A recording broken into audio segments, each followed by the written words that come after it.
Saya itu orangnya selalu bersyukur. Jadi menteri saja ini sudah luar biasa bagi saya.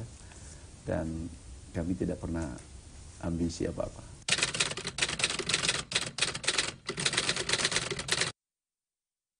You boleh lahir miskin, tapi jangan dikubur dalam keadaan miskin. Kalau kamu dikubur dalam keadaan miskin juga, berarti itu salah Anda.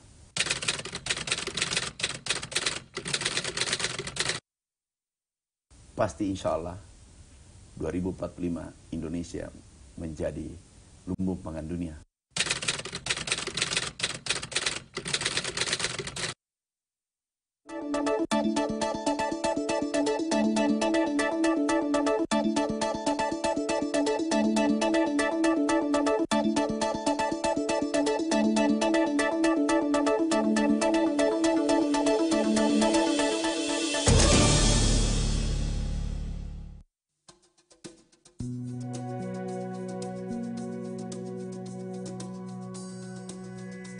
Sosok yang akan saya ajak berbincang adalah salah satu menteri yang tergolong usia muda, sukses, pengusaha, dan memiliki ide-ide cemerlang.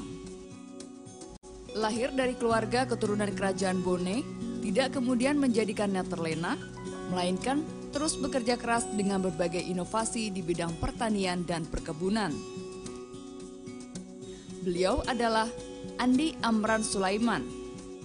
Baginya, pengalaman adalah guru yang paling berharga, di mana nilai transendental menjadi hal yang lebih utama dibandingkan nilai akademis.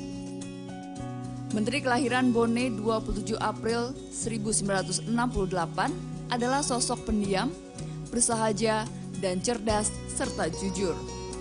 Dengan tangan dinginnya, Kementerian Pertanian bekerjasama dengan sejumlah lembaga dan kementerian lainnya berhasil membawa petani Indonesia berhasil tembus internasional. Di mana petani Indonesia berhasil didapuk sebagai satu-satunya negara di Asia Tenggara yang tembus 25 besar sebagai petani terbaik dunia. Belum lagi sejumlah prestasi ekspor seperti ekspor ayam, benih pare ke 10 negara, serta kedelai ke Jepang. Bahkan dirinya terkenal kontroversial dengan memangkas uang perjalanan dinas pejabat di Kementerian Pertanian demi memberi bantuan 1.000 alat pengering bagi petani.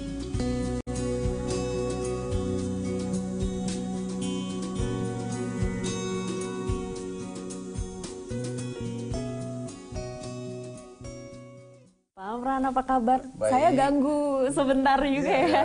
Ini lagi ada agenda apa, Pak? Lagi pertemuan dengan para pengusaha muda Indonesia. Sudah selesai? Sudah selesai. Semua pengusaha di bidang pertanian? Di bidang pertanian, peternakan, pangan, hortikultura, dan lain-lain. Boleh nggak sih Pak ngasih bocoran ini hasil meetingnya nanti apa yang akan diberikan kepada Nanti aku ceritakan. masyarakat? Siap. Kita jalan-jalan. Ya. Sekarang lagi bulan puasa Pak Menteri. Apa kesibukan yang berbeda dari Kalau bulan sebelumnya? puasa kita harus menjaga harga, Oke. stabilkan harga. Karena kalau harga naik, konsumen biasanya menyampaikan kita bahwa jangan sampai harga naik. Kalau turun, petaninya yang menelpon. Oke, Bahwa jadi harga nggak boleh naik, tapi juga nggak boleh turun. nggak boleh turun. Harus adil nih Pak. Harus Baik. harganya.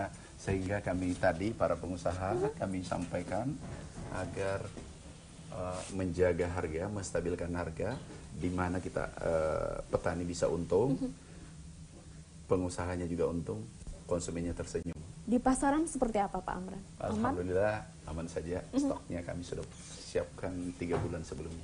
Ini ruangan kerja saya, silakan duduk sini. Baik. Ini hiasannya ikonik sekali ya Pak. Sapi, anggrek. Anggrek, sapi, karena kita akan swasembada dalam waktu singkat. Kita- Targetnya kapan? Kalau Bapak Presiden target 9 tahun sampai 10 tahun, tapi semangat kita bila perlu 5-6 tahun. Wow, lebih Tapi, cepat. jangan kita mengatakan lagi swasembada daging. Harusnya swasembada protein. Karena kita sudah mencapai swasembada Baik. protein. Karena kita sudah ekspor telur, sudah ekspor ayam, ekspor kambing domba ke negara lain. Artinya apa? Kita sudah cukup. Pak Amran, publik mengenal Anda sebagai sosok profesional, bukan dari kalangan partai. Ya. Kemudian muncul menjabat sebagai Menteri Pertanian. Gak di reshuffle loh dari pertama. Ini udah 2 kali reshuffle, tapi posisi Anda aman, tidak tersentuh. Bagaimana ceritanya bisa diangkat menjadi Menteri Pertanian oleh Presiden?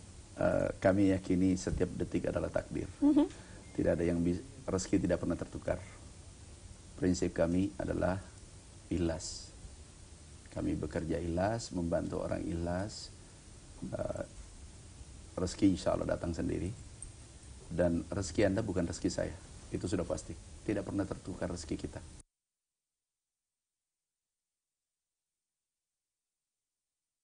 Artinya mungkin Anda ditakdirkan untuk menjadi Menteri Pertanian? Mungkin. Karena kami tidak pernah mimpi. Tidak pernah bermimpi jadi Nggak Menteri? pernah mimpi, nggak pernah memimpikan kami menjadi menteri. Mimpi Kami- aja nggak pernah? Iya, kami orang kampung, dari desa. Dari desa terpencil. Ada daerah pegunungan namanya Ponre, itu daerah termiskin di Sulawesi Selatan. Dan kami tinggal di sana. Jadi bupati saja nggak kami mimpi, apalagi menteri. SD, SMP, SMA di Bone. Di Bone, di kampung.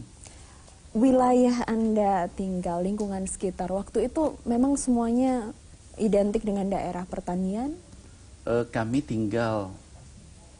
Sebenarnya kami tinggal di hutan waktu itu. Tidak ada listrik. Kalau kami mau belajar pakai lampu apa namanya itu? Lampu apa? Teplok yang kecil, Lampu minyak pakai gitu, oke. minyak tanah. Nah, kemudian kami bertani. Umur SD sudah belajar cari uang. Itu yang Anda lakukan waktu SD? Untuk membiayai diri sendiri waktu SD. Kami jual batu gunung. Umur 9 tahun. Makanya tangan kami seperti jempol semua kan. 5. Ini waktu SD sampai SMA ada di Bone, lalu Iya. memilih untuk meneruskan pendidikan di bidang pertanian. Kenapa Pak Amran? Sebenarnya waktu itu kami mau jadi tentara. Kami mendaftar di perguruan tinggi, kami berdoa supaya tidak lulus. Kenapa? Kami yakin bahwa biaya tidak ada untuk itu. Tidak cukup. Karena kami 12 bersaudara, bisa dibayangkan 1 ibu. Pak Amran putra ke? Ketiga. Nah, kami harus cari pekerjaan yang lebih cepat supaya bisa membantu adik-adik saya. Jadi kami berharap tidak lulus. Waktu itu kami lulus juga di tentara, lulus juga di perguruan tinggi. Kenapa memilih perguruan tinggi akhirnya, tidak meneruskan ke tentara? Ibu saya minta pesan, nak jangan, waktu itu kan harus ke Magelang, ke Sukabumi, jangan jauh-jauh. Yang perguruan tinggi aja. Nah, karena kami ini patuh sama ibu, sudah kami kuliah. Salah satu putra daerahnya sekarang menjadi Menteri Pertanian. Apa kabar kampung halaman Anda sekarang, Pak Amran? Kadang aku pulang kampung, ketemu mereka, dia kaget, aku katakan, aku juga kaget, kita sama-sama kaget. Karena takdirku yang membawa saya menjadi menteri.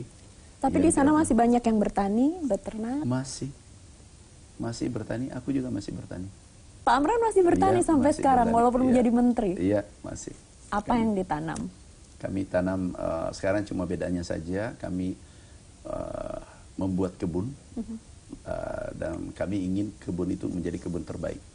Semua di sana kami tanam bibit unggul, rambutan, durian, mangga, dan seterusnya. Di Tiran Group? Iya, kami ingin kebun itu menjadi percontohan. Jadi bisa mengedukasi masyarakat sekelilingnya nanti. Lokasinya di mana Pak Amran? Di Bakunge, Mapi Sangkaboni, dan Goa, Sulawesi Selatan. Jadi ada 2 tempat. Inovasi-inovasi apa saja yang dihasilkan di sana yang akhirnya bisa berguna untuk seluruh petani yang ada di Indonesia? Dulu apa sekarang? Dulu yang sekarang bisa berdampak. Kalau dulu kami ini researcher, suka meneliti.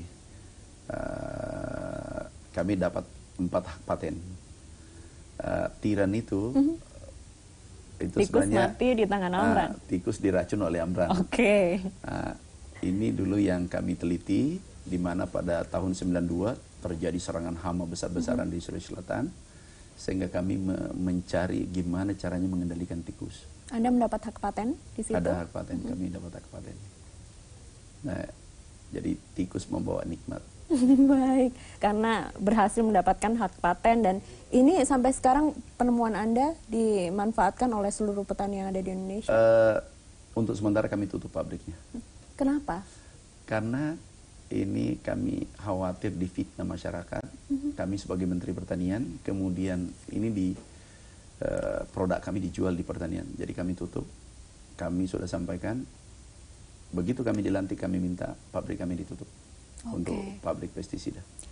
Nggak boleh dijual selama kami jadi menteri. Artinya nanti ketika Anda sudah selesai masa tugas sebagai menteri, atau mungkin masih diperpanjang kalau Presiden Jokowi terpilih lagi periode selanjutnya, ini masih akan tutup? Yang jelas kami tidak ingin terganggu di pertanian, dan kami sudah sampaikan kepada saudara-saudara, teman-teman, kami wakafkan diri untuk negara. Menteri tidak punya pemilih lagi, tidak punya keluarga, tidak punya teman, tidak punya sahabat dalam hal untuk mengambil kebijakan. Sehingga kami betul-betul independen. Baik. Kami tidak boleh dipengaruhi oleh siapapun, kecuali Bapak Presiden perintahkan, karena kami pembantu Presiden, kami loyal sama Presiden.